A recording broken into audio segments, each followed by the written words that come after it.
everyone. Thanks for joining our journal club tonight. We have Dr. Kromer, who's a PGY3 at the University of Pittsburgh Medical Center. She graduated from Lake Erie College of Osteopathic Medicine, and she has conducted literature reviews on prehabilitation in solid organ transplant patients and co-authored a chapter on the subject in the upcoming Springer title, Prehabilitation Guide for All Providers.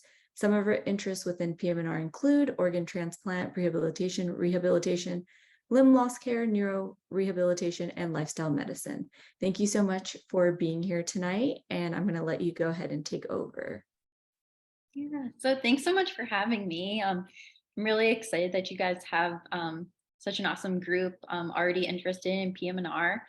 Happy to chat with you guys at the end too, a little bit about PM&R and ways you can start to get involved as med students and maybe anything you want to know about the field and residency, things like that. So I'll start. So today I'm going to be talking about an article that was actually recently at the beginning of this year published in the journal Brain.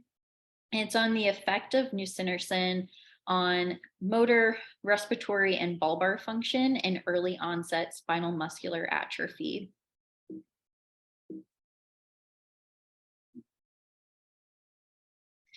All right, so just to give a little overview, so spinal muscular atrophy is a spinal autosomal recessive lower motor neuron disease affecting the anterior horn cells of the spinal cord and also cranial nerve nuclei. So leading to weakness as opposed to upper motor neuron symptoms of increased tone and spasticity.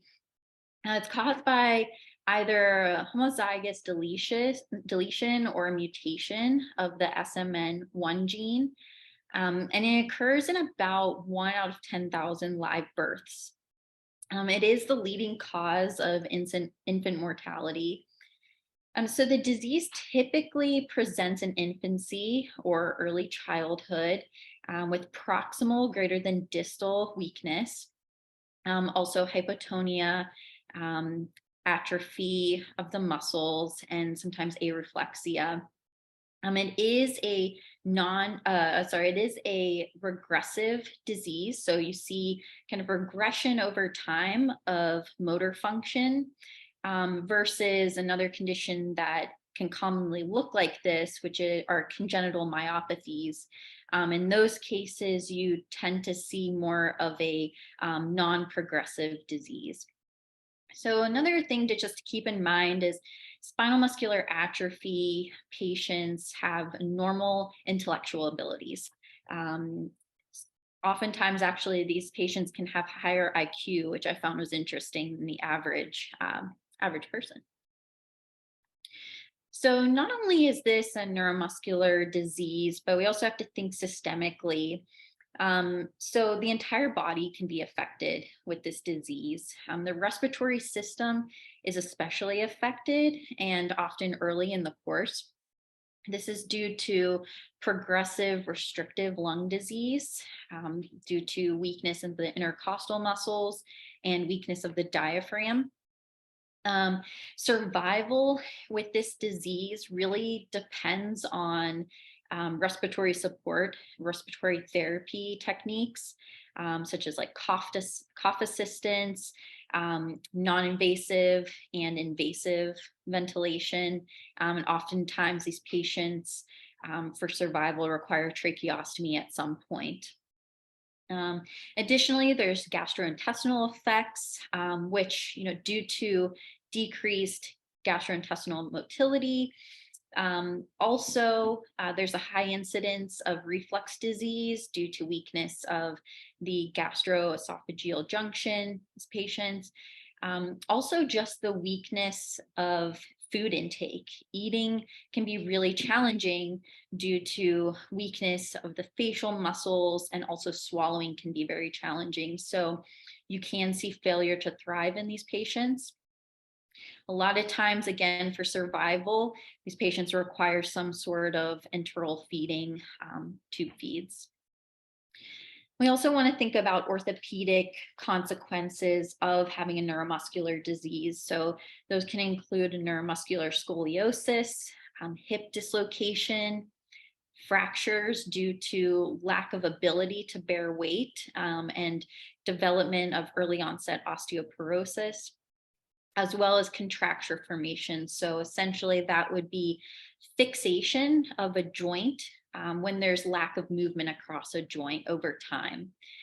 So ways that we try to mitigate this and help patients with SMA is physical therapy for range of motion activity. Bracing can be helpful to prevent contracture formation, and vitamin supplementation for consequences like osteoporosis. And one last thing I want to discuss is also the psychologic kind of consequences of this disease.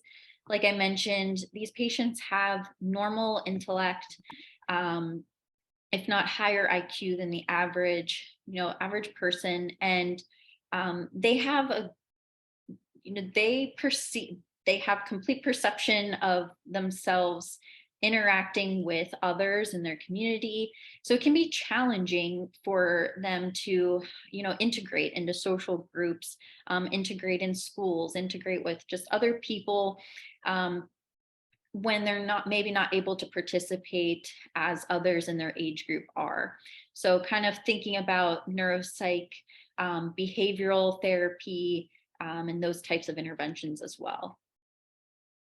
So just a quick review on gross motor developmental milestones in the average child. These pop up on kind of step exams a lot, in terms, or I should say more so with like pediatrics, your rotation exams. But typically, by 2 months, we're expecting that the child is having tummy time. You start to see them extending the neck. So we expect that by 2 months. By 9 months, you typically will see the child be able to pull themselves up to stand. By 12 months to about 14 months, I believe they've kind of changed the the motor milestones in the peds world to include a little bit of a larger kind of time frame for this to happen. But typically the child will start to ambulate independently. And then by 3 years, they're able to walk up a flight of steps. So these motor milestones are important for understanding how we classify spinal muscular atrophy. So type 1 is the most severe. This is also considered or named Werdnig-Hoffmann disease. Typical age of onset is 6 months.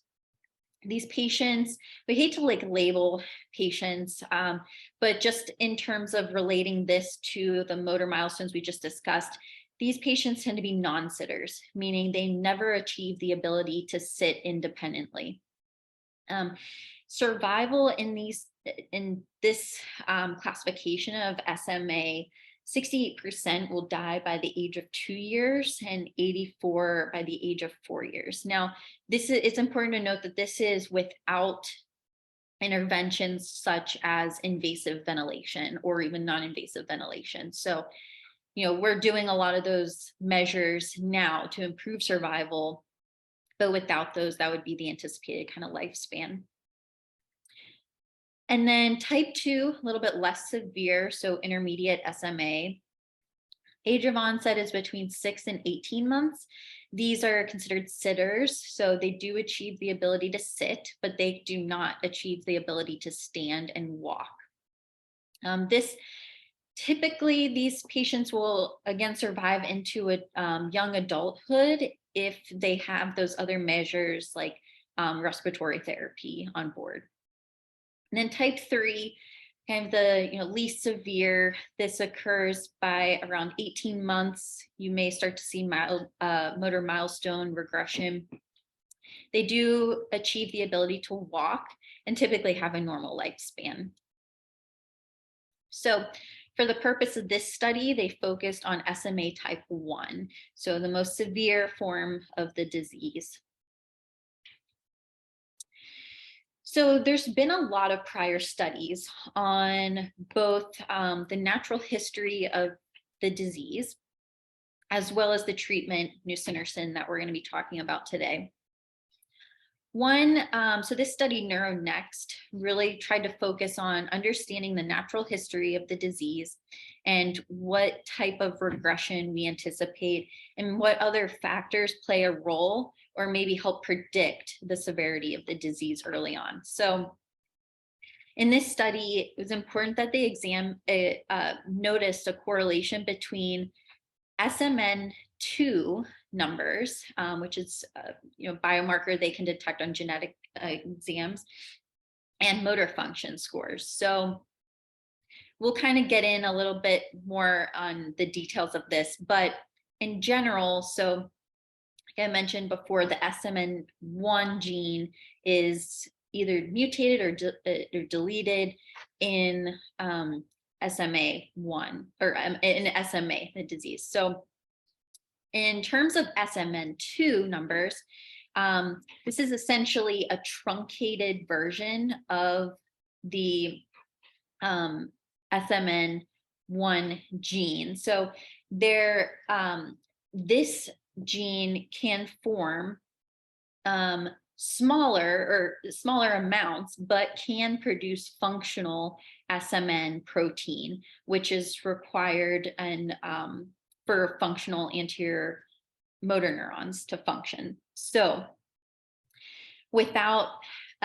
essentially, the more SMN2 that a patient has, the more likelihood there is that they can produce some sort of functional SMN protein.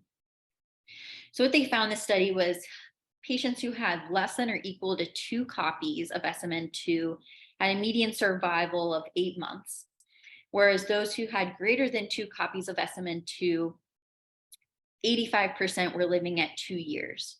So, and that was at the end of the study. So, those that were still living may have gone on to live even longer, but that was just the length of the study. So this becomes important when we're talking about treatments. So also, in order to track kind of progression of, regression of motor milestones as well as progression of motor milestones in a neuromuscular disease such as SMA, where a lot of patients don't ever even achieve the ability to sit, we can't really use the typical motor milestones that we talked about at the very beginning of the presentation. So, the 2-month, 9-month, 12-month progression. So in order to tailor motor assessments more specifically to neuromuscular diseases, the CHOP and 10 score was created. And so it was developed by the Children's Hospital of Philadelphia, hence CHOP. But ultimately, this was developed to evaluate motor skills in patients with SMA1. And it includes 16 different motor functions that you can go through and check off to see if the patient's able to complete. And it's a way of keeping track of their scores, especially when implementing interventions now with our new drugs that are coming out, and seeing how motor functions are affected by that. So in the natural course of the disease without intervention, we've seen through other studies that the anticipated decline in the CHOP and 10 score is a greater than 10 points by 1 year of life. So that'll, again, kind of come into play later on when we're looking into how this study was set up. So a little bit on treatments. There are now 3 novel disease-modifying treatments that are all FDA approved for spinal muscular atrophy. The 2 kind of ways they do this is one by SMN2 upregulation. So trying to get the body to produce more SMN2 gene of expression so that you can have functional SMN protein in the absence of the SMN1 gene, or non-functional gene, I should say. So nusinersen is one of those. It was approved in 2016 and in Europe in 2017. It's an antisense oligonucleotide that stops the inhibition of SMN2 transcription. So like I said, basically upregulation of SMN2. It's administered intrathecally, so kind of invasive for a child, to have to go through. But it's administered, kind of like bi-weekly and then every 4 months. This drug is insanely expensive right now, which we anticipate with a lot of new drugs, unfortunately. So Ristaplan is another one of those SMN2 upregulators, but this one is a daily oral medication. And then we have gene replacement therapy, which I would butcher trying to say this, but this is one of the gene replacement therapies that's now been FDA approved since 2019. So this study today, as the title suggests, focuses on nusinersen. So, and this picture here, just if you're a visual person, just kind of helps to show that, by basically just manipulating expression of that SMN2 gene, we can have full-length functional SMN protein. All right, so just very quickly too on prior studies with nusinersen. So in the past, we have already seen, based on a multi-center randomized double-blind sham-controlled study, that nusinersen is significantly effective. So this study looked at 121 patients who were symptomatic, so noting a motor milestone regression, who were all less than 6 months of age with genetically confirmed SMA,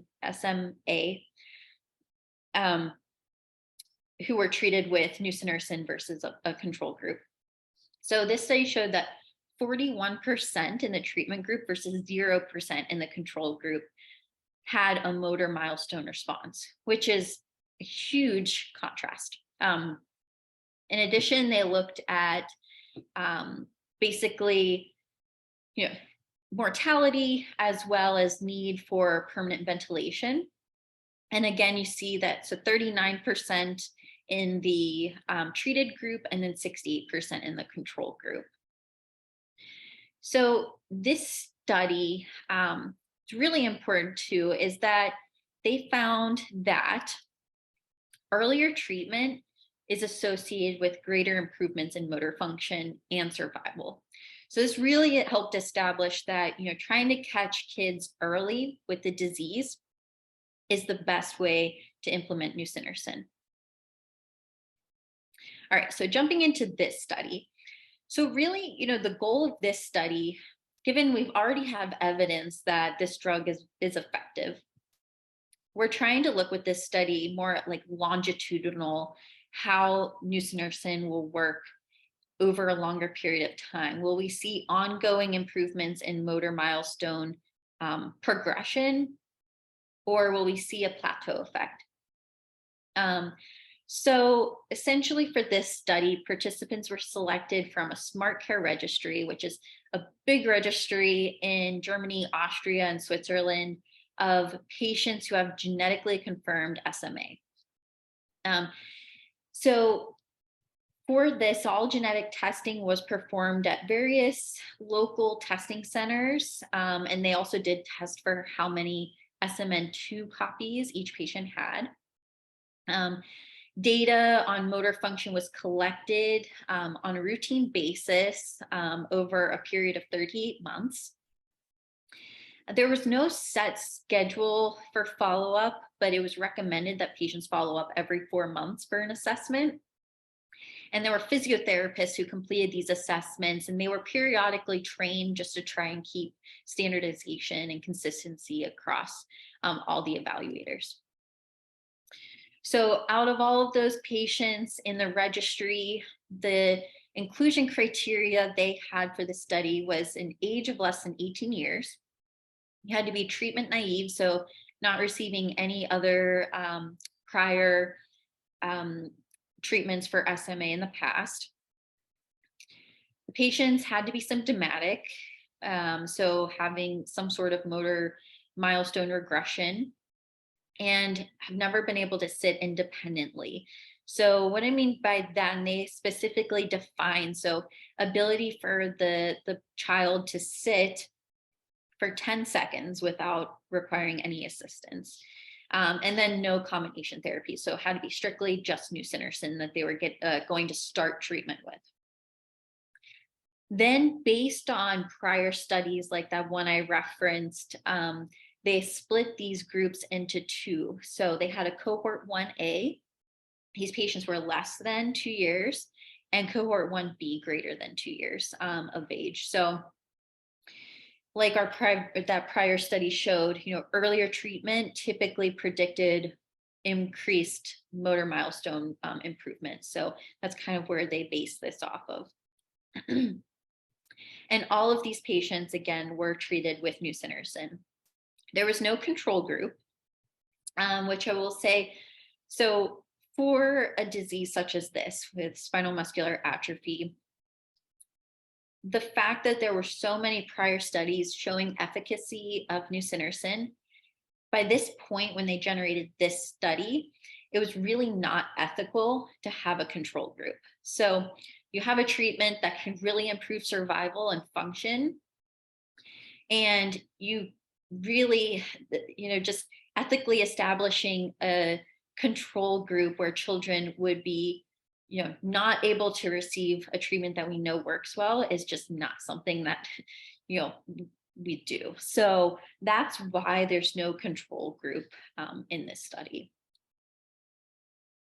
All right, so just, primary, secondary outcomes we're looking at. Primary, looking at a change in motor function using that CHOP-INTEND score from the patient's baseline at the start of the study, and the max motor milestone achieved. Then also looking at the need for ventilator support, need for tube feeds, and then also mortality. All right. So then also statistical analysis, they also, so they did comparisons of that CHOP-INTEND and motor milestones at month 14, then compared that to also month 24 or 26 and 38. Again, that final check-in was at 38 months.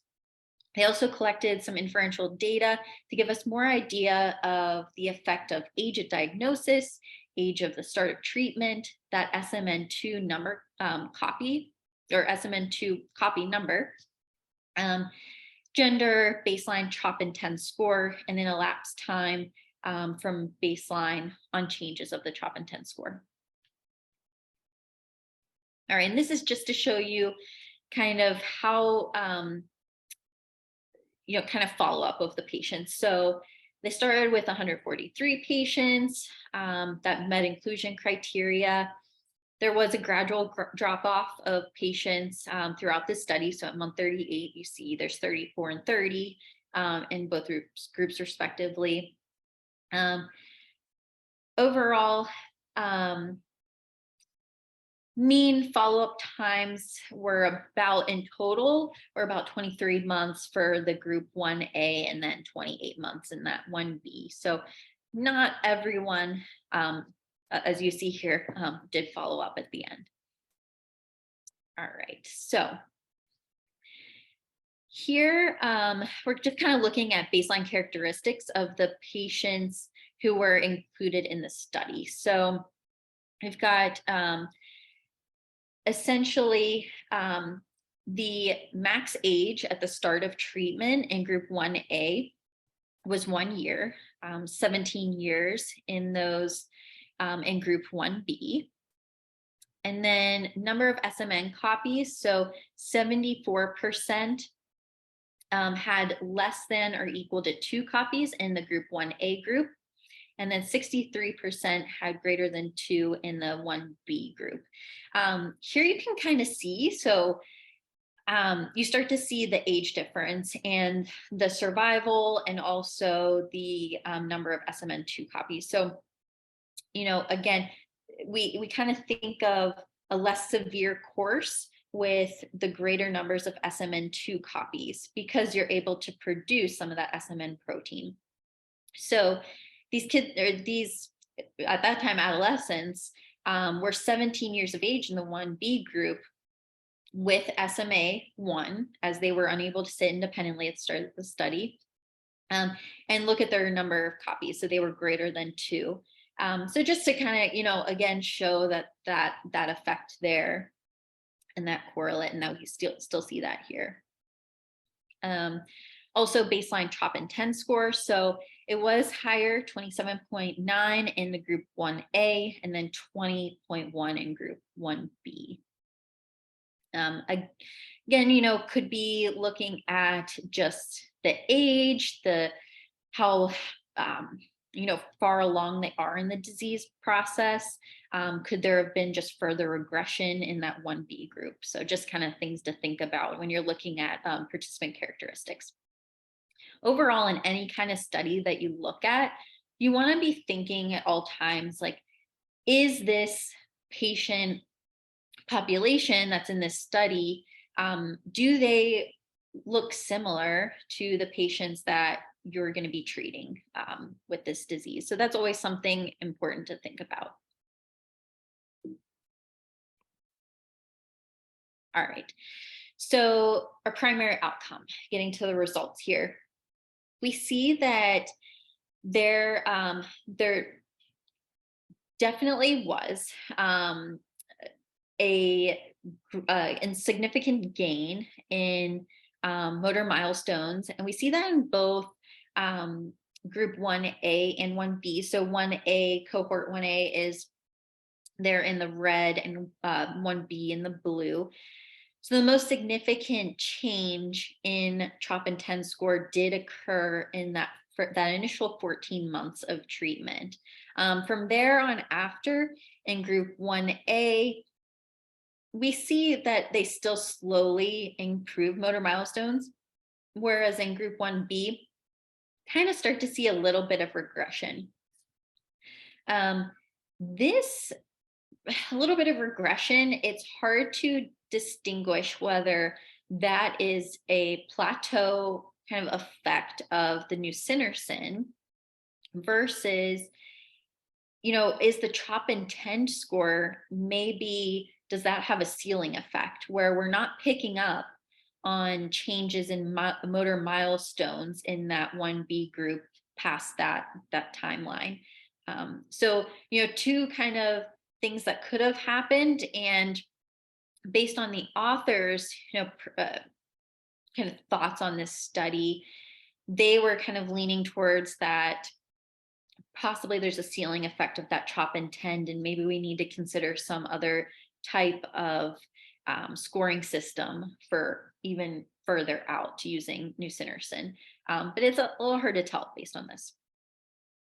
Okay, just a little bit more on the motor milestones. So 33% in cohort 1A, so that's our, again, less than or equal to 2 years of age group, achieved the ability to sit independently, while 11% in cohort 1B, again, could have been just the state or the time frame at which we're catching these patients. Given that 1B, these patients were, again, average or max age was 17 years. And overall, they were greater than 2 years of age and were, further along in their disease course when they started the nusinersen.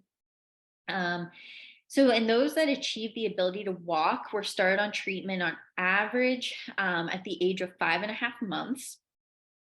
So with all of that together, again, we're still seeing that early treatment led to greater gains in motor milestones, or at least there's that association there now. And another really important key point here is that no motor milestones were lost in all patients who were treated with nusinersen, which is huge compared to the natural history of the disease. All right, and then just another image here. Again, in the first 14 months, we see a significant improvement in the probability of a patient's ability to sit with nusinersen.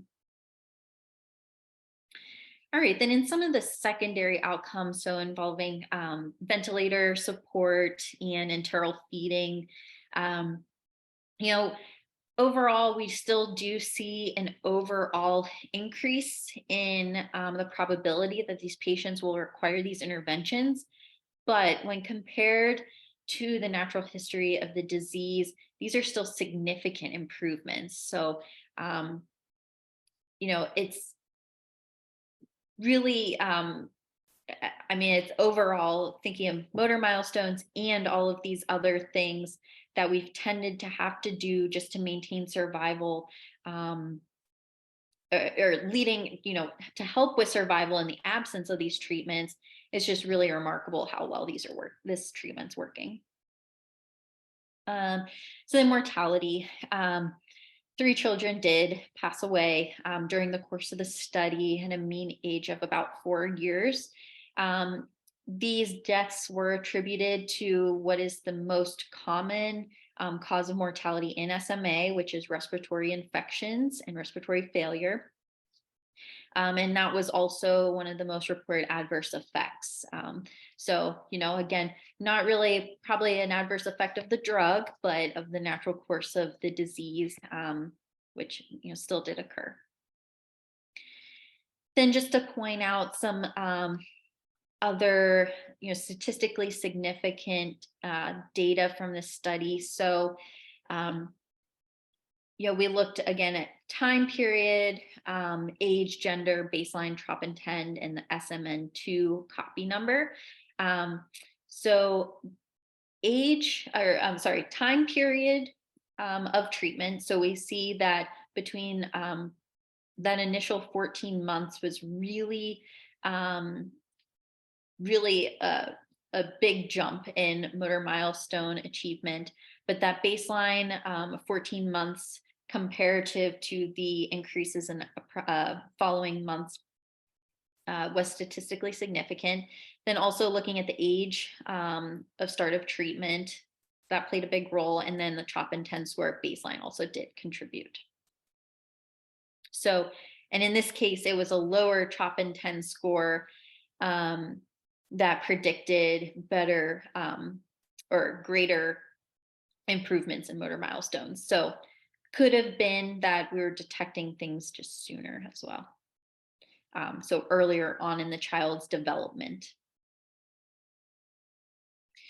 So, kind of thinking with any study, again, we want to think about,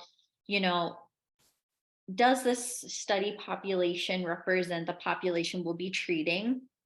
I will say, just kind of reading up on the topic, it is pretty representative of the SMA population. In terms of standardization, we'll chat about that a little bit in the next slide here. And then another thing you want to think about when assessing any type of study is, are the outcomes that they're measuring meaningful to both, clinicians as well as patients? So, with a patient with SMA, definitely, I mean, mortality is, I think, important to a lot of people, but also function. And a part of that is meeting those motor milestones. So I felt, that these outcomes were meaningful in that we're seeing children who could never sit be able to sit. And I think, just that in itself opens up a lot of opportunity for activity engagement and, participation. So just kind of my thoughts on some of those, but we'll dig in a little bit deeper here. So some, maybe downsides to this study. Again, we do see that there wasn't a control group. I kind of already talked about that. It's not really ethical in this instance to have a control group. So, that I really can't speak upon having, really, I can't really poo-poo this this study because of that. Additionally, there was no blinding in this study. And a part of that, I think, is that we anticipate that all these patients are going to be receiving the intervention. So nusinersen, we didn't have that control group. But there, the physiotherapists who were assessing these patients weren't blinded to the study. So, could there have been some influence from their assessments?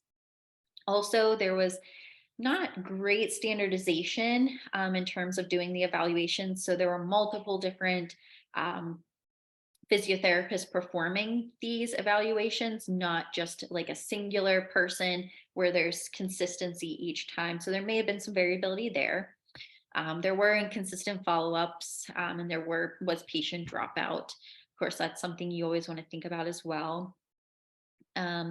And then one other thing is the study was funded by Biogen, who is the maker of nusinersen. So this is not uncommon to see in drug studies. I think, one thing that maybe less skeptical of this study is that there's been so many prior studies showing the effects of nusinersen. This is just kind of showing more of that longitudinal effect.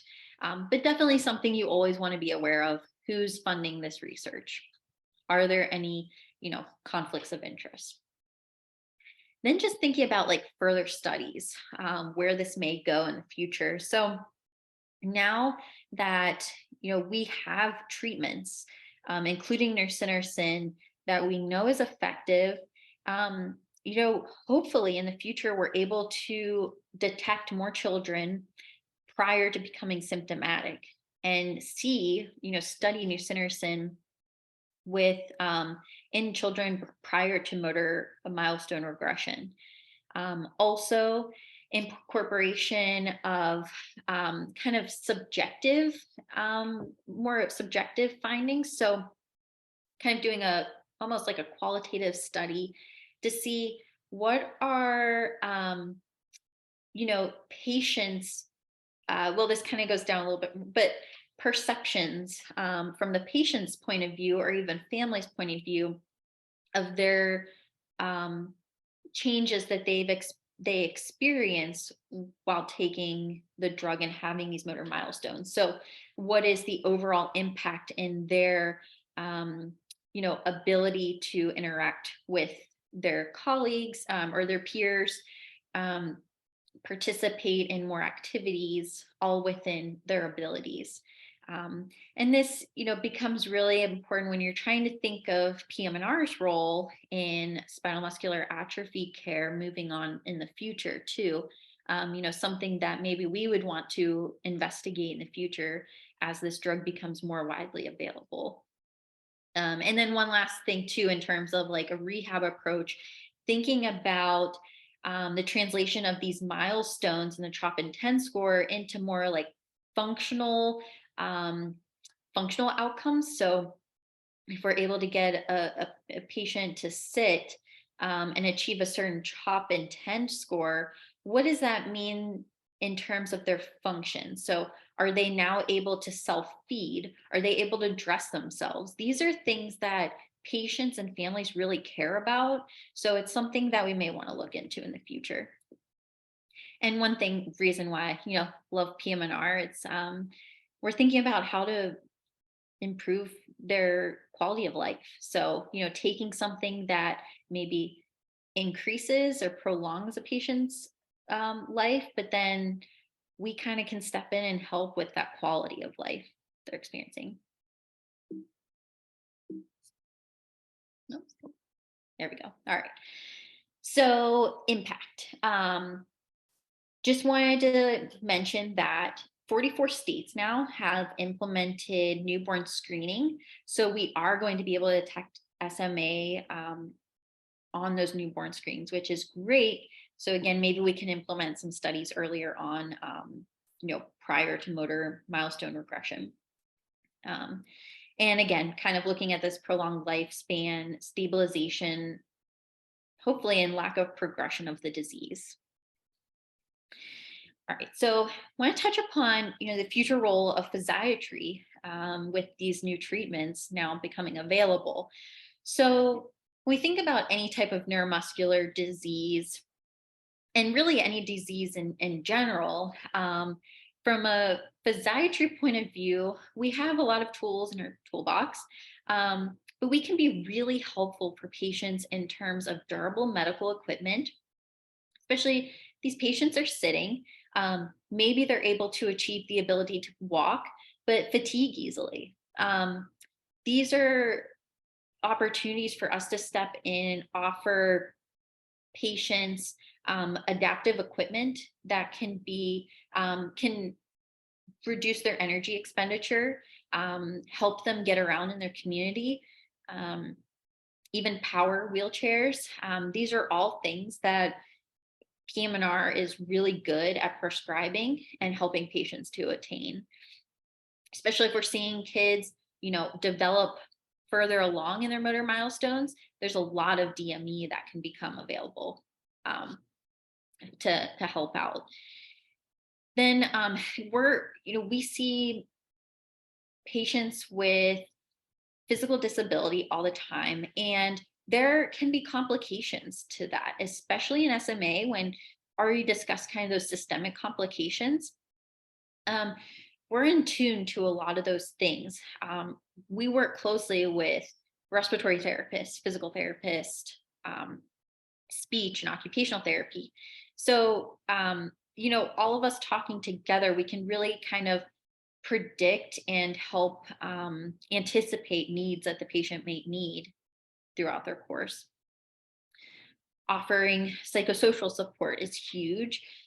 Transitional care, for instance, in cerebral palsy, a lot of times people have thought in the past of that being a pediatric disease, but the disease with care, and a lot of that is due to awareness of physical medicine rehab and what we can offer patients, and just keeping our eyes on possible complications.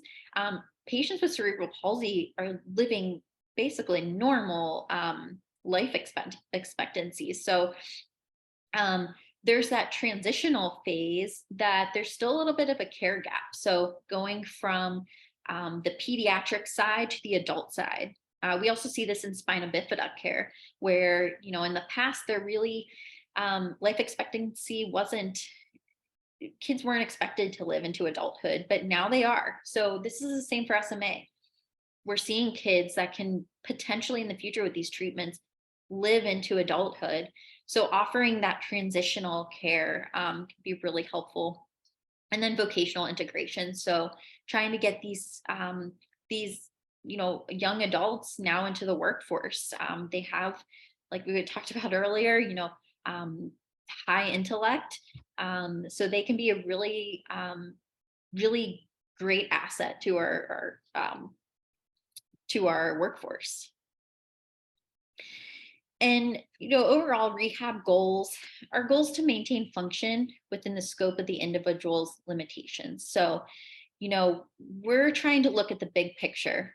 So they have this disease. We know the natural course of it now being impacted by these new treatments, looking at the personal factors. So family support, their perception of their disease, and then environmental factors. So what's their home situation? What kind of, again, how can we help them through all of these areas, or how can we kind of fill in the gap from the patient's impairments to get them to participate and have as few restrictions as possible in their environment and interacting with others.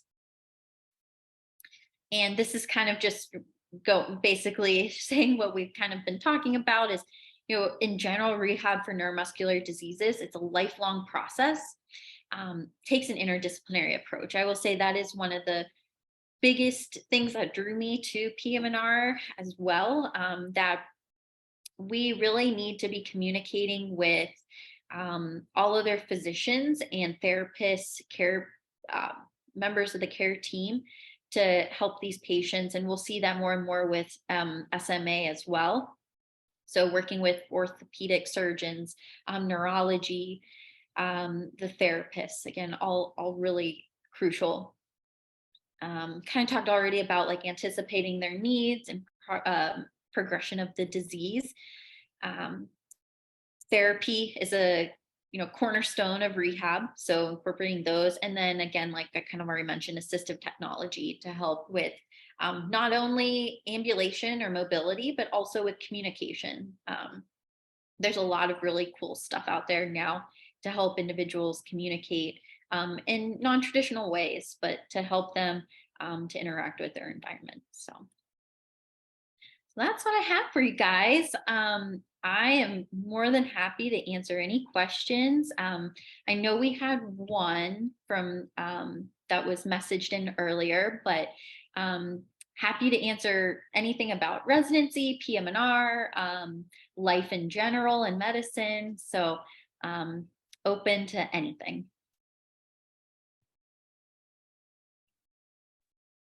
I'll just open it up and anyone that wants to ask can ask in the chat or on the mic. Check chat too.